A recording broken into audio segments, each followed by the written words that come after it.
Good morning students, स्वागत है आपका फिजिक्स बाय सौरभ सिन्हा के इस नए सेशन में।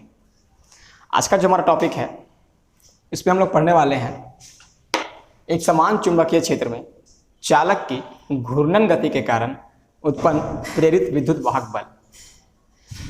तो इससे पहले वाले सेशन में हमने पढ़ा था सेम चीज़ कि एक समान चुंबकीय क्षेत्र में किसी चालक की गति के कारण उत्पन्न प्रेरित विद्युत वाहक बल, वहाँ भी चालक गति किया था, यहाँ भी चालक गति करेगा। लेकिन वहाँ पे जो चालक गति किया था, आपने गौर किया था कि हमारा इस टाइप का एक समान चुंबकीय क्षेत्र था और एक चालक हमने ऐसे रख दिया था उसमें और वो गति ऐसे कर रहा था। ठीक है, वो तो इसको बोलते हैं हम लोग रेखीय गति। सिंपल एक रेखा में गति कर रहा था वो, यानी कि एक रेखीय गति कर रहा था। ठीक है, लेकिन ये जो हमारा सेशन है इसमें जो चालक है हमारा, उसकी गति क्या है, वो घूर्णन गति करेगा। और आपको पता होगा रोटेशनल मोशन किसे कहते हैं। रोटेशनल मोशन उसे कहते हैं कि अगर एक अक्ष ये एक्सिस मानकर अगर इसी पे वो ऐसे रोटेट कर जाता है, जैसे घड़ी की सुई हमारी रोटेट करती है, उसको हम लोग कहते हैं घूर्णन गति। ठीक है, रोटेशनल मोशन। तो वो आखिर एक चालक करेगी जिसके कारण कि यहाँ भी एक विद्युत वाहक बल उत्पन्न होगा। ठीक है, वो किस प्रकार से होगा, उसका फॉर्मूला क्या होगा, ये हम लोग आज डिराइव करेंगे। ठीक है, तो स्टार्ट करते हैं सेशन को हम लोग। आइए, बहुत आराम से समझिएगा। ओके, देखिए यहाँ पे हमने एक समान चुंबकीय क्षेत्र बना रखा है और ये मुझे समझाने की जरूरत नहीं है क्योंकि आप लोग जान चुके हैं कि ये चुंबकीय क्षेत्र इस टाइप से है। ठीक है, एक समान चुंबकीय क्षेत्र में हम एक चालक को रखेंगे, वो चालक घूर्णन गति करेगा। ठीक है, तो इस चालक को हम यहाँ पे ऐसे रखते हैं, इसको हम यहाँ से मिटाते हैं। ठीक है, ये एक चालक हमने यहाँ पे रख दिया।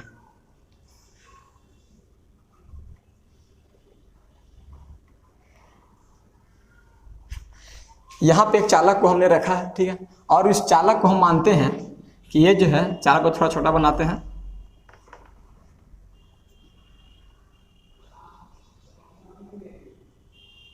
ये एक चालक है हमारा और ये चालक घूर्णन गति करेगी। किस प्रकार से करेगी, तो मैंने पहले ही बताया था, घड़ी की सुई मानते हैं ये इसका क्या है, सेंटर है, और इसी को मान के ये जो चालक है ऐसे ऐसे रोटेट करेगी, यानी कि इस डायरेक्शन में ये रोटेट करेगी। ठीक है,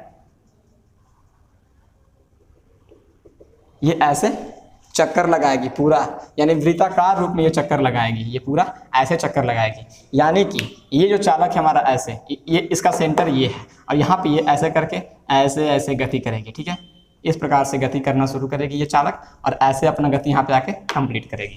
तो ये घूर्णन गति के कारण प्रेरित विद्युत वाहक बल यहाँ भी उत्पन्न होगा। कैसे? ठीक है, तो यहाँ पे हम देख रहे हैं कि ये जो चालक है घूर्णन गति करने के कारण इस पे गति कर रहा है। ठीक है, तो इस गति को जो करेगा ये चालक। ठीक है, तो यहाँ से हम लोग क्या देख सकते हैं, यहाँ से हम लोग ये देख सकते हैं कि इसकी हम लोग क्या निकाल सकते हैं, एक निकाल सकते हैं हम लोग इसकी कोणीय वेग, क्योंकि यहाँ पे जो वेग उसका होगा वो कोणीय वेग होगा, एक कोण से मुड़ रहा है यहाँ पे ऐसे करके। ठीक है, और यहाँ पे देखिए, चूंकि पहले वाले सेशन में हमने पढ़ा था कि जो चालक था हमारा वो इस प्रकार से रखा हुआ था और ऐसे गति कर रहा था, तो वो रेखीय वेग था और उसके लिए हमने निकाल चुका था हमने कि माइनस का बी भी एल। ठीक है, ये हमने निकाला था, बी भी एल हमने निकाला था, वो रेखीय वेग था हमारा भी। ठीक है, तो वो रेखीय वेग तो हमको पहले पता करना होगा ना कि रेखीय वेग इसमें है या नहीं। तो यहाँ पे हम देख रहे हैं कि एक तो कोणीय वेग हो जा रहा है, क्योंकि जब कोई चालक ऐसे करके रोटेट करेगा तो उसको उसके चाल को हम लोग कहेंगे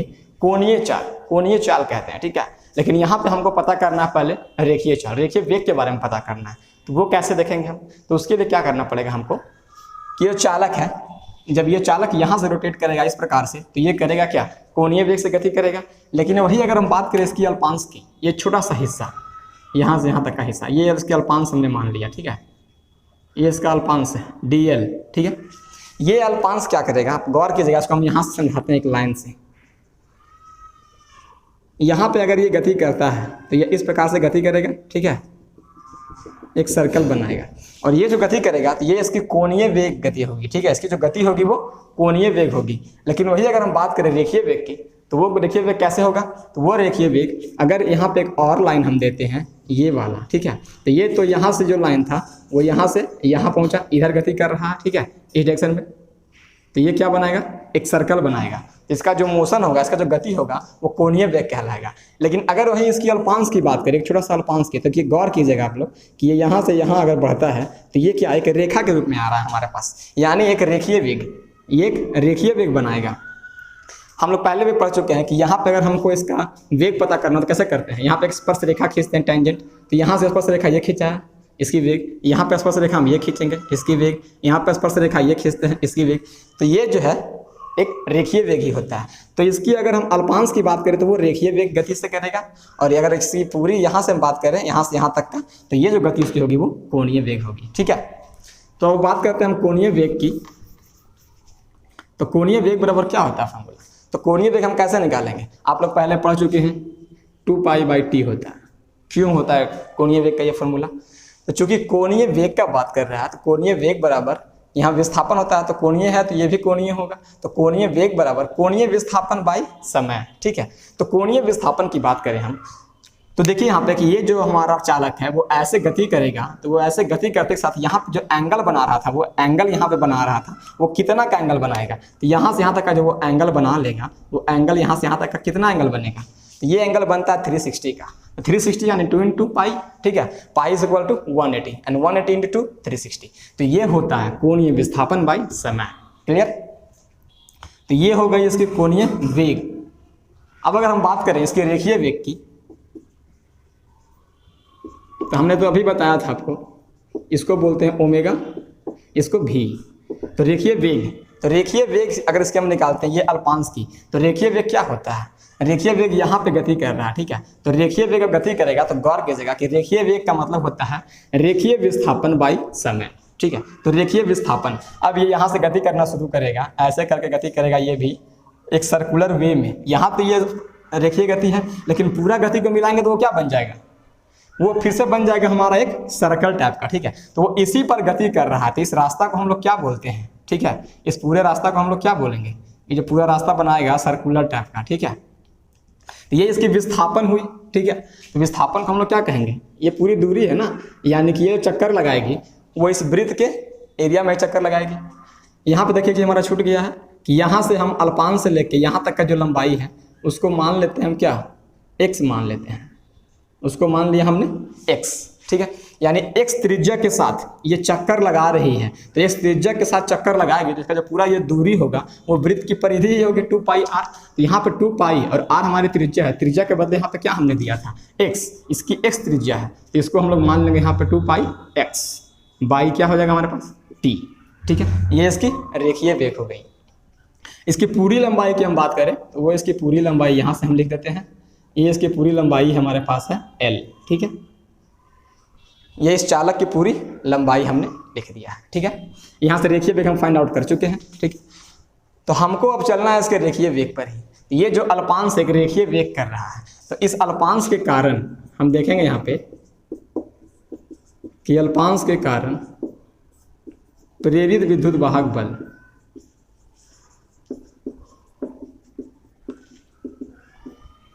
तो देखिए अल्पांश के कारण प्रेरित विद्युत वाहक बल उत्पन्न होगा, तो वो प्रेरित विद्युत वाहक बल भी क्या होगा, ये अल्पांश है तो वो भी एक अल्पांश ही होगा। ठीक है, तो वो जो अल्पांश होगा तो वो क्या होगा हमारे पास, ये होगा अल्पांश प्रेरित विद्युत वाहक बल। और चूंकि अब ये रेखीय वेग में है तो रेखीय वेग का फॉर्मूला से हम लोग पहले ये निकाल चुके थे, ये आ जाएगा हमारे पास माइनस का बी एल। और अब बात करते हैं हम भी की, तो यहाँ पे हम लिख दिया हमने भी। ठीक है, लेकिन हमारे पास एल नहीं है, ये जो एल है हमारे पास वो एल क्या है हमारे पास डीएल है, इसकी लंबाई क्या है वो डीएल है। ठीक है,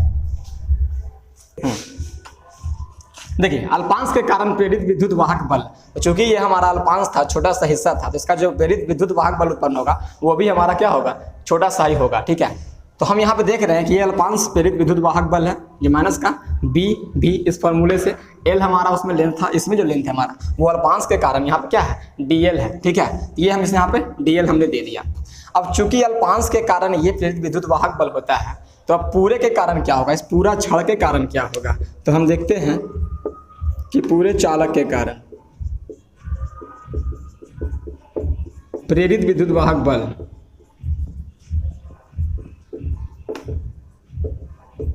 तो पूरे चालक के कारण जो प्रेरित विद्युत वाहक बल होगी, हम क्या कर सकते हैं कि चूंकि अल्पांश का हमने निकाल लिया है, तो सभी अल्पांश के जो प्रेरित विद्युत वाहक बल होगा सबको हम अगर ऐड करेंगे तो वो पूरे चालक का प्रेरित विद्युत वाहक बल तो निकल जाएगा, बहुत ईजिली निकल जाएगा। तो हम क्या करते हैं, इसका इंटीग्रेशन करते हैं, समाकलन करते हैं। ये हमने पहले भी कर रखा है, ठीक है।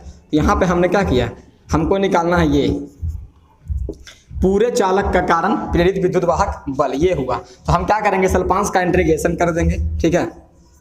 ये पूरे अल्पांश का इंटीग्रेशन कर दिया हमने। तो ये अल्पांश में क्या था हमारे पास, देखिए ये हमने निकाल रखा था यहाँ पे माइनस का बी भी और ये डी एल, ठीक है।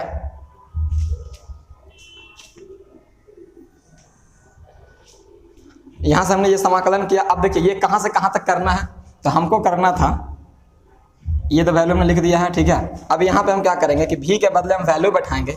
ये करना है हमको 0 to L, ठीक है। पूरे की बात कर रहा था ना, पूरे चालक की, पूरे चालक की लंबाई क्या हमारे पास L है, ये 0 to L तक हमको करना है, 0 से L तक का। तो यहाँ पे हम देखिए कॉमन की बात करें अगर, तो कॉमन यहाँ से अगर निकाल लेते हैं, हमारे पास कॉमन निकल के आता है क्या, ये 0 to L चलेगा।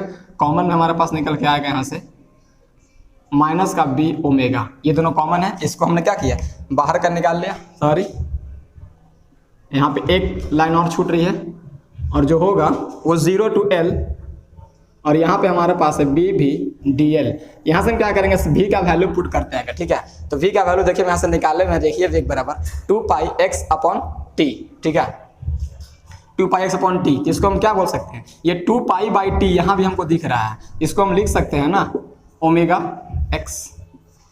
क्यों लिख सकते हैं, क्योंकि 2 पाई बाई टी यहाँ भी है, तो 2 पाई बाई टी ओमेगा के बराबर है। इसके बदले हमने ओमेगा लिख दिया और x के बदले x, ठीक है। तो इस v के बदले हमने क्या लिख देंगे यहाँ पे, ये चलेगा 0 to L, और ये b हो गया, और इस v के बदले हम लिख देंगे यहाँ पे ओमेगा x, ठीक है। यहाँ पे हम दिखा देंगे क्योंकि v is equal to omega x। और हमारे पास आगे क्या था, dl, ये हम dl को हमने लिख दिया, ठीक है। अब यहाँ से हम कॉमन को यहाँ से साइड आउट कर लेंगे। कॉमन हमारे पास है, कॉमन था हमारे पास b ओमेगा, इसको हमने साइड आउट कर लिया। ये चलेगा 0 to L, पूरे लेंथ की बात हो रही है, ठीक है। अंदर बच गया हमारे पास x इंटू डी एल। देखिए अगर इसका इंटीग्रेशन करना हो तो आप लोग को पहले पढ़ा चुके हैं, या मैथ में आप लोग पढ़ चुके हैं कि अगर x पे पावर कुछ नहीं है तो मान लेते हैं 1 इंटू डी एक्स, ठीक है। x पे पावर 1 इंटू डी एक्स है, इसका इंटीग्रेशन करेंगे तो क्या आता है हमारे पास, x पे पावर 1 प्लस 1 बाई 1 प्लस 1, जो यहाँ पावर होता है वही यहाँ पे नीचे लिखा जाता है, ठीक है। तो सेम चीज हम यहाँ पे करेंगे, इसी को फॉलो करते हैं यहाँ पे भी। तो यहाँ पे हम क्या करेंगे कि माइनस का b ओमेगा, और यहाँ से चलेगा 0 to L, और ये हो जाएगा हमारे पास कुछ नहीं था, हम मान लेते हैं 1 है, ठीक है। तो ये हो जाएगी क्या, ये आ जाएगी अब लिमिट में, और हो जाएगी हमारे पास x पे पावर 1 प्लस 1 बाई 1 प्लस 1, ठीक है, 0 to L। तो यहाँ पे हमारे पास क्या आ गई बन के ये b ओमेगा, और यहाँ से हो गई x की पावर 1 प्लस 1, ये 2 हो गई, और 1 प्लस 1 ये 2 हो गई, ये 0 to L चलेगा, ठीक है।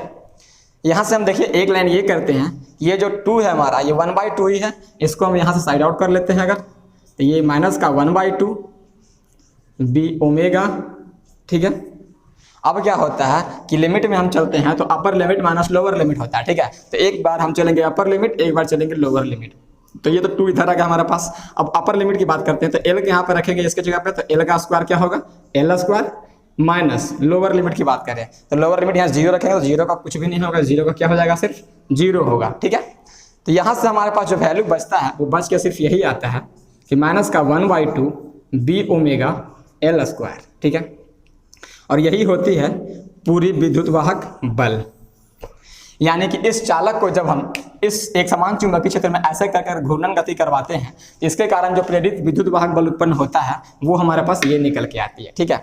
यहाँ पे आपको ये फॉर्मूला देखने को मिल रहा है, लेकिन ये फॉर्मूला थोड़ा सा चेंज भी हो सकता है, और वो चेंज क्या होगा ये भी हम देखेंगे थोड़ा सा, ठीक है। तब तक इसका आप स्क्रीनशॉट लीजिए।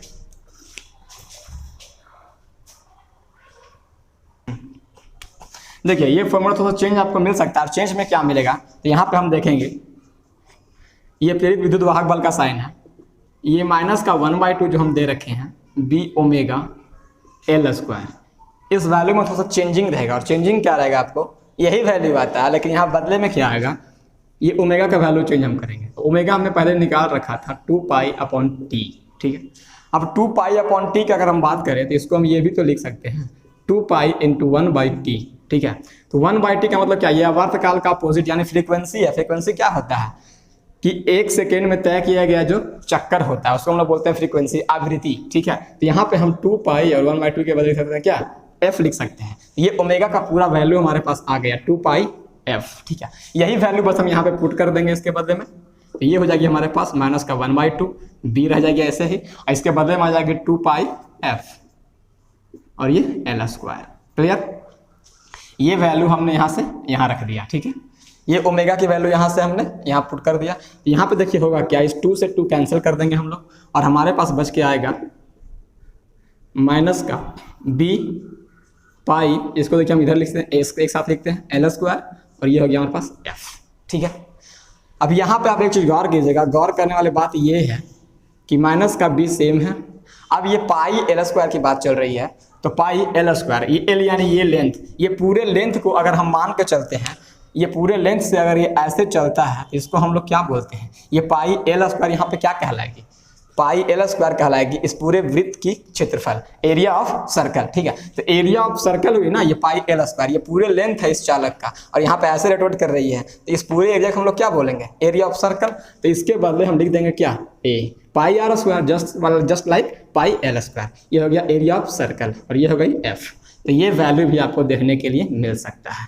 यही 2 वैल्यू बस इसकी निकालनी थी आपको, ठीक है। तो इसके हम और फिर से अगर रिवीजन करते हैं तो जस्ट लगा आपको बस ये समझना है इसमें कि जैसे हमने चालक को यहाँ पे रखा और इसको घूर्णन गति करवाते हैं, तो घूर्णन गति करवाने से क्या होता है, ये तो बन के आ जाएगी हमारी क्या, कोणीय वेग ना। तो कोणीय वेग नहीं, हमको रेखीय वेग चलना है। क्यों चलना है, क्योंकि पहले वाले सेशन में हम लोग रेखीय वेग के बारे में गति किए थे, ठीक है। तो यहाँ पे रेखीय वेग के लिए हम इसके अल्पांश की बात करते हैं। अल्पांश जो है इसका रेखीय वेग से गति करेगा, ठीक है। तो रेखीय वेग से गति करेगा तो उसका हम लोग रेखीय वेग निकाल लेंगे जो कि b भी l होता है, ठीक है। और वहां से हमने v के बदले क्या किया था, ये x बैठा देना है, सॉरी ओमेगा x बैठाना है, ठीक है। लेकिन उससे पहले अगर बात करें हम तो उसका रेखीय वेग निकालेंगे तो b भी l, ठीक है। तो b भी l के जगह पे यहाँ पे हमारी लंबाई क्या है, अल्पांश है, तो वो थी b भी dl, ठीक है। अब हम पूरे चालक के बारे में निकालेंगे। अगर पूरे चालक का निकालते हैं हम क्या, प्रेरित विद्युत वाहक बल, तो वो चलेगी क्या, उस छोटे से अल्पांश के कारण जो उत्पन्न हुई थी प्रेरित विद्युत वाहक बल यानी b भी dl, उसकी हम लोग इंटीग्रेशन कर देंगे, सबका समाकलन कर देंगे। तो ये समाकलन किया हमने सबका, ठीक है। वो 0 to l क्यों था, तो पूरे चालक की बात कर रहे थे हम लोग, तो 0 to l चलेगा वो, ठीक है। और वो b हो गया, इसके बदले में हमने ये वैल्यू यहाँ पुट कर दिया और ये dl रह गया, ठीक है। यहाँ से हमने ये दोनों को कॉमन होने के कारण बाहर निकाल लिया और यहाँ 0 to l सेम है, ये वैल्यू x है, पावर कुछ नहीं है तो 1 हमने दे दिया इंटू dl। इसका हम लोग इंटीग्रेशन करेंगे तो मैंने बताया था यहाँ पे इंटीग्रेशन कैसे होता है, जो पावर यहाँ पे हो उसी के साथ +1 नीचे में ये पूरा वैल्यू यहाँ पे लिखा जाता है, ठीक है। ये हमने सेम चीज लिख दिया, ये 1 + 1 2 हो गया, यहाँ पे ये भी 2 हो गया, ठीक है। यहाँ बात करें तो यहाँ पे 1/2 कुछ नहीं था, जिसको हम लोग यहाँ पे निकाल लिए 1/2, b ओमेगा ऐसे ही रह गया। यहाँ पे upper limit minus lower limit यानी l के बदले यहाँ ये वैल्यू रख देंगे x के जगह पे, तो l² माइनस लोअर लिमिट 0 यहाँ पे रखेंगे तो 0, ठीक है। यहाँ पे b ओमेगा 1/2 सेम है, यहाँ पे l² सिर्फ बचेगा, 0 कैंसिल हो गया। इसके सेकेंड वैल्यू की बात करें तो यहाँ पे चलेंगे हम लोग, तो यहाँ पे सेम वैल्यू लिखा हमने, बस यहाँ पे ओमेगा को चेंज किया है। कैसे चेंज किया, तो ओमेगा इक्वल टू होता है 2 पाई अपॉन टी। इस टी को हमने यहाँ पे कुछ नहीं है तो 1 तो होगा ही, तो 1/t हमने माना है। तो 2 पाई और 1/t ये आवर्तकाल यानी टाइम पीरियड का अपोजिट है, यानी ये फ्रीक्वेंसी है, 2 पाई f हो गया, ठीक है। इसी वैल्यू को हमने यहाँ पे पुट कर दिया है ओमेगा के बदले में 2 पाई f, जिसके कारण ये 2 से 2 हमारा कैंसिल हो गया और बचा हमारे पास माइनस का b पाई l² इंटू f। पाई l² क्या है, जैसे हम एरिया ऑफ सर्कल की बात करते हैं कि ये इस r त्रिज्या को मानकर अगर ये पूरा एक चक्कर लगा लेती है तो इसको हम लोग क्या कहते हैं, एरिया ऑफ सर्कल, यानी कि पाई r²। यहाँ पे इसकी लंबाई पूरी कितनी है, पूरी लंबाई इसकी l थी, देखिए पूरी लंबाई l है, इसी को मान के एक चक्कर लगा लिया तो हम बोलेंगे क्या इसको, पाई l² यानी एरिया ऑफ सर्कल, ठीक। वही सेम चीज़ यहाँ पे थी, इसके बदले हमने बैठा दिया क्या, a को बैठा दिया और ये पूरा वैल्यू हमारे पास निकल के सामने आ गया। ये जो है इस पूरे चालक के कारण घूर्णन गति करने के कारण जो है प्रेरित विद्युत वाहक बल निकल के सामने आए, ठीक है। इस वीडियो को आप बड़े आराम से देखिएगा, ठीक है, और समझने का कोशिश कीजिएगा। तब तक के लिए thanks a lot, take care.